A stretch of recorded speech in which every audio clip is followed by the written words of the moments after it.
ಕರಾವಳಿ ಪ್ರವಾಸದ ಬಳಿಕ ಮಲೆನಾಡಿನತ್ತ ರಾಹುಲ್ ಶೃಂಗೇರಿ ಮಠಕ್ಕೆ ಭೇಟಿ ನೀಡಲಿದ್ದಾರೆ. ಕಾಂಗ್ರೆಸ್ ಅಧ್ಯಕ್ಷ ಸಂಜೆ ಹಾಸನದಲ್ಲಿ ನಡೆಯಲಿದೆ ಜನಾಶೀರ್ವಾದ ಯಾತ್ರೆ.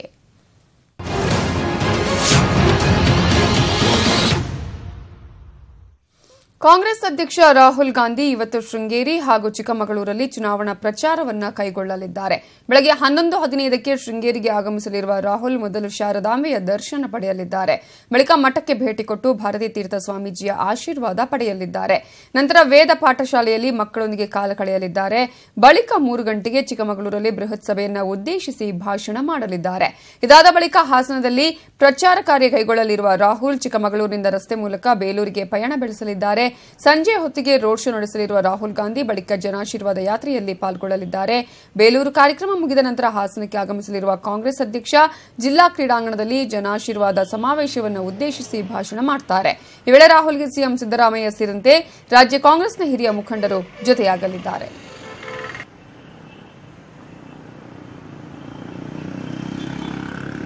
ಈ ಬಗ್ಗೆ ಡೀಟೇಲ್ಸ್ ಕೊಡೋದಕ್ಕೆ ನಮ್ಮ ರಿಪೋರ್ಟರ್ ರಾಜ್ಕುಮಾರ್ ಈಗ ಫೋನ್ ಸಂಪರ್ಕದಲ್ಲಿದ್ದಾರೆ. ರಾಜ್ಕುಮಾರ್, ಎಷ್ಟು ಹೊತ್ತಿಗೆ ಚಿಕ್ಕಮಗಳೂರಲ್ಲಿ ಬಂದು ಅವರು ಚುನಾವಣಾ ಪ್ರಚಾರವನ್ನ ಕೈಗೊಳ್ಳಲಿದ್ದಾರೆ? ಯಾವ ರೀತಿಯ ಸಿದ್ಧತೆಯನ್ನ ಅಲ್ಲಿ ಮಾಡಿಕೊಳ್ಳಲಾಗಿದೆ?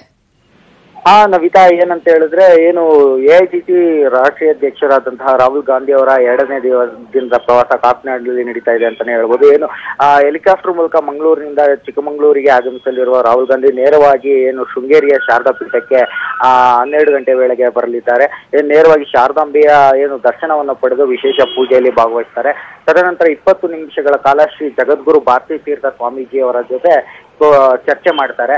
ಚರ್ಚೆ ಮುಗಿದ ನಂತರ ಶೃಂಗೇರಿ ನಗರದ ಹೊರವಲಯದಲ್ಲಿರುವಂತಹ ರಾಜೀವ್ ಗಾಂಧಿ ಸಂಸ್ಕೃತ ವಿಶ್ವವಿದ್ಯಾಲಯದ ವಿದ್ಯಾರ್ಥಿಗಳ ಜೊತೆ 40 ನಿಮಿಷಕ್ಕೂ ಅಧಿಕ ಕಾಲ ರಾಜಕೀಯ ಕುರಿತಂತೆ ಚರ್ಚೆ ಮಾಡಲಿದ್ದಾರೆ. ನಂತರ ಶೃಂಗೇರಿ ನಗರದಲ್ಲಿ ನೂತನವಾಗಿ ನಿರ್ಮಾಣವಾಗಿರುವಂತಹ ಬ್ಲಾಕ್ ಕಾಂಗ್ರೆಸ್ ಕಮಿಟಿ ಕಟ್ಟಡವನ್ನು ಉದ್ಘಾಟನೆ ಮಾಡ್ತಾರೆ. ಉದ್ಘಾಟನೆ ಮಾಡಿದ ನಂತರ ಮತ್ತೆ ಹೆಲಿಕಾಪ್ಟರ್ ಮೂಲಕ ಚಿಕ್ಕಮಗಳೂರು ನಗರಕ್ಕೆ ಆಗಮಿಸಲಿದ್ದಾರೆ. ಒಂದು 20 ನಿಮಿಷಗಳ ಕಾಲ ವಿರಾಮದ ನಂತರ ಸಮಾವೇಶದಲ್ಲಿ ಜನಾಶೀರ್ವಾದ ಯಾತ್ರೆಯಲ್ಲಿ ಭಾಗವಹಿಸ್ತಾರೆ. ಈ ಯಾತ್ರೆ ಸುಮಾರು 1 ಗಂಟೆಗೂ ಅಧಿಕ ಕಾಲ ಜಿಲ್ಲಾ ಕ್ರೀಡಾಂಗಣದಲ್ಲಿ ನಡೆಯುತ್ತೆ. ತದನಂತರ 4 ಗಂಟೆಗೆ ನೇರವಾಗಿ ಬಸ್ ಮೂಲಕ ಬೇಲೂರಿನತ್ತ ಪ್ರಯಾಣ ನಡೆಸಲಿದ್ದಾರೆ ಅಂತಾನೆ ಹೇಳ್ಬೋದು. ಇದರ ಮಧ್ಯೆ ನಗರದಲ್ಲಿ ಸಂಪೂರ್ಣ ಹಬ್ಬದ ವಾತಾವರಣ ನಿರ್ಮಾಣವಾಗಿರುವಂತದ್ದು, ರಸ್ತೆ ಉದ್ದಕ್ಕೂ ಫ್ಲೆಕ್ಸ್ಗಳು ಹಾಕಿರುವಂತದ್ದು, ಶುಭಾಶಯ ಕೋರುವಂತಹ ಫ್ಲೆಕ್ಸ್ಗಳನ್ನು ಸಹ ಜಿಲ್ಲಾ ಮುಖಂಡರಿಂದ ಹಾಕಲಾಗಿದೆ. ನಗರದ ಬೈಪಾಸ್ ರಸ್ತೆಯಲ್ಲೂ ಒಂದು ಅವಘಡ ನಡೆದಿರುವಂತದ್ದು. ಸುಮಾರು ಫ್ಲೆಕ್ಸ್ಗಳನ್ನು ರಾಹುಲ್ ಗಾಂಧಿ ಬರುವಿಕೆಗೆ ಸ್ವಾಗತ ಕೋರಲಾಗಿತ್ತು. ಇಂದು ಮುಂಜಾನೆ ಯಾರೋ ಕಿಡಿಗೇಡಿಗಳು ಹರಿದು ಹಾಕಿರುವ ಪ್ರಕರಣ ಕೂಡ ಈಗ ದಾಖಲಾಗಿರುವಂತದ್ದು. ಒಟ್ಟಾರೆಯಾಗಿ ಹೇಳೋದೇನಂತ ಹೇಳಿದ್ರೆ ಇವತ್ತು ಹಬ್ಬದ ವಾತಾವರಣ ಕಾಕಿನಾಡಿನಲ್ಲಿ ನಿರ್ಮಾಣವಾಗಿದೆ.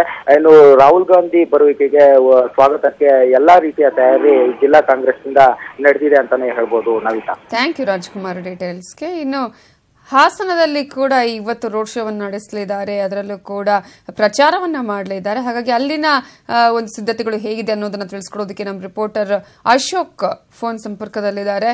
ಅಶೋಕ್, ಈಗಾಗಲೇ ಹಾಸನಕ್ಕೆ ಕೂಡ ಇವತ್ತು ಆಗಮಿಸ್ತಾರೆ, ಬೇಲೂರಿಗೆ ಆಗಮಿಸಿ ಅನಂತರ ಹಾಸನದಲ್ಲಿ ಕೂಡ ರೋಡ್ ಶೋ ಮಾಡಿ ಕ್ರೀಡಾಂಗಣದಲ್ಲಿ ಅವರು ಭಾಷಣವನ್ನು ಕೂಡ ಮಾಡಲಿದ್ದಾರೆ. ಈ ಹಿನ್ನೆಲೆಯಲ್ಲಿ ಹಾಸನ ಯಾವ ರೀತಿಯಾಗಿ ಸಿದ್ಧಗೊಂಡಿದೆ? ನವಿತಾ, ಏನಂದ್ರೆ ರಾಹುಲ್ ಗಾಂಧಿ ಸಿದ್ಧತೆಗೆ ನಿನ್ನೆಯಿಂದಲೂ ಕೂಡ ಜಿಲ್ಲಾ ಕಾಂಗ್ರೆಸ್ ವತಿಯಿಂದ ಸಕಲ ಸಿದ್ಧತೆಗಳನ್ನ ಮಾಡ್ಕೊಳ್ಳಲಿದ್ದಾರೆ. ರಾಹುಲ್ ಗಾಂಧಿ ಅವರು ಇಂದು ಸಂಜೆ ಚಿಕ್ಕಮಗಳೂರಿನಿಂದ ಬೇಲೂರಿಗೆ ಆಗಮಿಸ್ತಾರೆ. ಬೇಲೂರಿಗೆ ಆಗಮಿಸಿದ ಸಂದರ್ಭ ಸುಮಾರು 1 ಕಿಲೋಮೀಟರ್ ವರೆಗೆ ರೋಡ್ ಶೋನ ಮಾಡಲಿದ್ದಾರೆ. ತದನಂತರ ಬೇಲೂರಿನಲ್ಲಿ ಇರುವಂತಹ ಬೇಲೂರಿನ ತಾಲೂಕು ಕ್ರೀಡಾಂಗಣದಲ್ಲಿ ಸಮಾವೇಶವನ್ನ ಆಯೋಜಿಸಲಾಗಿದೆ. ಜನಾಶೀರ್ವಾದ ಯಾತ್ರೆಯಲ್ಲಿ ಈ ಸಾರ್ವಜನಿಕರನ್ನು ಉದ್ದೇಶಿಸಿ ಭಾಷಣವನ್ನ ಮಾಡಲಿದ್ದಾರೆ. ಜೊತೆಗೆ ಮತ ಪ್ರಚಾರವನ್ನ ಮಾಡಲಿದ್ದಾರೆ. ತದನಂತರ ರಸ್ತೆ ಮೂಲಕ ಹಾಸನಕ್ಕೆ ಆಗಮಿಸಿ ಹಾಸನದಲ್ಲೂ ಕೂಡ ಹಾಸನದ ಜಿಲ್ಲಾ ಕ್ರೀಡಾಂಗಣಕ್ಕೆ ನೇರವಾಗಿ ರಾಹುಲ್ ಗಾಂಧಿ ಅವರು ಆಗಮಿಸಲಿದ್ದಾರೆ. ರಾಹುಲ್ ಗಾಂಧಿ ಅವರ ಜೊತೆ ಸಿಎಂ ಸಿದ್ದರಾಮಯ್ಯ, ಕೆಪಿಸಿ ಅಧ್ಯಕ್ಷ ಪರಮೇಶ್ವರ್ ಜೊತೆಗೆ ಹಲವು ಸಚಿವರು ರಾಹುಲ್ ಗಾಂಧಿ ಅವರಿಗೆ ಸಾಥನ್ನ ನೀಡಲಿದ್ದಾರೆ. ರಾಹುಲ್ ಗಾಂಧಿ ಅವರು ಜಿಲ್ಲಾ ಕ್ರೀಡಾಂಗಣಕ್ಕೆ ಬಂದು ಜಿಲ್ಲಾ ಕ್ರೀಡಾಂಗಣದಲ್ಲಿ ನಿರ್ವಹಿಸಿರುವಂತಹ ಬೃಹತ್ ವೇದಿಕೆಯಲ್ಲಿ ಸಾರ್ವಜನಿಕರನ್ನು ಉದ್ದೇಶಿಸಿ ಭಾಷಣವನ್ನ ಮಾಡಿದ್ದಾರೆ. ಈಗಾಗಲೇ ಜಿಲ್ಲಾ ಕಾಂಗ್ರೆಸ್ ವತಿಯಿಂದ ಎಲ್ಲಾ ಸಕಲ ಸಿದ್ಧತೆಗಳನ್ನ ಮಾಡಿಕೊಳ್ಳಲಾಗಿದ್ದು, ಹಾಸನ ನಗರದಾದ್ಯಂತ ಫ್ಲೆಕ್ಸ್ಗಳು ಮತ್ತು ಕಾಂಗ್ರೆಸ್ನ ಬಾವುಟಗಳನ್ನ ಹಾಕಲಾಗಿರುವಂತಹದ್ದು. ಜೊತೆಗೆ ಸುಮಾರು 10 ಲಕ್ಷ ಪ್ರತಿ ತಾಲೂಕಿಂದ 10,000 ಮಂದಿಯಂತೆ ಸಾರ್ವಜನಿಕರು ಆಗಮಿಸ್ತಾರೆ ಎನ್ನುವಂಥದ್ದು ಸದ್ಯಕ್ಕೆ ಮಾಹಿತಿ ಇರುವಂತದ್ದು ಜಿಲ್ಲಾ ಕಾಂಗ್ರೆಸ್ ವತಿಯಿಂದ. ಒಟ್ಟಾರೆ ಇಡೀ ಜಿಲ್ಲಾ ಕ್ರೀಡಾಂಗಣದಲ್ಲಿ 1 ಲಕ್ಷಕ್ಕೂ ಅಧಿಕ ಕಾಂಗ್ರೆಸ್ನ ಕಾರ್ಯಕರ್ತರು ಆಗಮಿಸಲಿದ್ದಾರೆ ಎನ್ನುವಂತ ಮಾಹಿತಿ ಇರುವಂತಹದ್ದು. ಏನು ಹಾಸನ ಜಿಲ್ಲೆ ಜೆಡಿಎಸ್ ನ ಭದ್ರಕೋಟೆ ಎನ್ನುವಂತ ಮಾತು ಹಿಂದಿನಿಂದಲೂ ಕೂಡ ಇದೆ, ಆದ್ರೆ ಈಗಲೂ ಕೂಡ ಇದೆ. ಆದ್ರೆ ಮಾಜಿ ಪ್ರಧಾನಿ HD ದೇವೇಗೌಡರ ತವರಿನಲ್ಲಿ AICC ಅಧ್ಯಕ್ಷ ರಾಹುಲ್ ಗಾಂಧಿ ಅವರು ಯಾವ ತಂತ್ರಕ್ಕೆ ಮುಂದಾಗುತ್ತಾರೆ, ಜೊತೆಗೆ CM ಸಿದ್ದರಾಮಯ್ಯ ಕೂಡ ಇಲ್ಲಿ ಯಾವ ತಂತ್ರವನ್ನು ಎಣಿತಾರೆ ಅನ್ನುವಂಥದನ್ನ ಕಾದ್ ನೋಡ್ಬೇಕಿದೆ.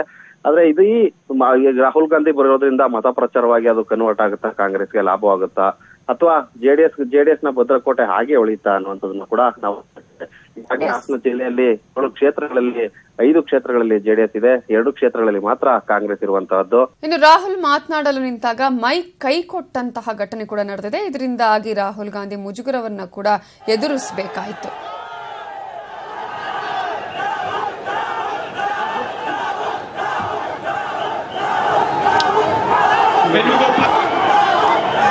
मल्लिकार्जुन खड़गे जी, DK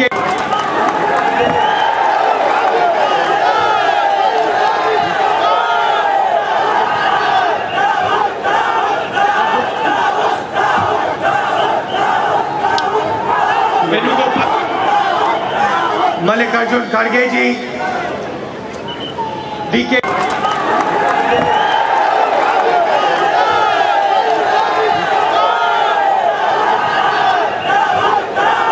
ಮೂರನೇ ಬಾರಿ ರಾಜ್ಯ ಪ್ರವಾಸ ಕೈಗೊಂಡಿರುವ ಕಾಂಗ್ರೆಸ್ ರಾಷ್ಟ್ರೀಯ ಅಧ್ಯಕ್ಷ ರಾಹುಲ್ ಗಾಂಧಿ ಕುದ್ರೋಳಿ ಗೋಕರ್ಣನಾಥೇಶ್ವರ ದೇವಸ್ಥಾನಕ್ಕೆ ಭೇಟಿ ಕೊಟ್ಟು ನಿನ್ನೆ ವಿಶೇಷ ಪೂಜೆ ಸಲ್ಲಿಸಿದರು. ಈ ವೇಳೆ ರಾಹುಲ್ ಗಾಂಧಿ ಮುಂದೆ ಮಾಜಿ ಸಂಸದ ಜನಾರ್ದನ ಪೂಜಾರಿ ಗೊಳೋ ಅಂತ ಹೇಳಿ ಕಣ್ಣೀರಿಟ್ಟರು. ರಾಹುಲ್ ಗಾಂಧಿ ಮುಖ ನೋಡ್ತಾ ಇದ್ದಂತೆ ಜನಾರ್ದನ ಪೂಜಾರಿ ಕುದ್ರೋಳಿ ಗೋಕರ್ಣನಾಥೇಶ್ವರನ ಮುಂದೆಯೇ ಕಣ್ಣೀರು ಹಾಕಿದ್ರು. ಈ ವೇಳೆ ರಾಹುಲ್ ಗಾಂಧಿ ಪೂಜಾರಿಯನ್ನ ತಬ್ಬಿಕೊಂಡು ಸಮಾಧಾನ ಪಡಿಸಿದ್ರು. ಸಿಎಂ ನಡೆಗೆ ಬೇಸರಗೊಂಡು ಪೂಜಾರಿ ಭಾವುಕರಾಗಿ ಕಣ್ಣೀರು ಹಾಕಿದ್ರು. ಇಷ್ಟಾದರೂ ಸಿಎಂ ಸಿದ್ದರಾಮಯ್ಯ ಮಾತ್ರ ಪೂಜಾರಿಯನ್ನ ಮಾತನಾಡಿಸದೆ ದೂರ ಇದ್ರು. ಅಲ್ಲಿಂದ ತೆರಳಿದ ಸಿಎಂ ಕೊನೆಗೂ ಜನಾರ್ದನ ಪೂಜಾರಿಯನ್ನ ಮಾತನಾಡಿಸಲಿಲ್ಲ.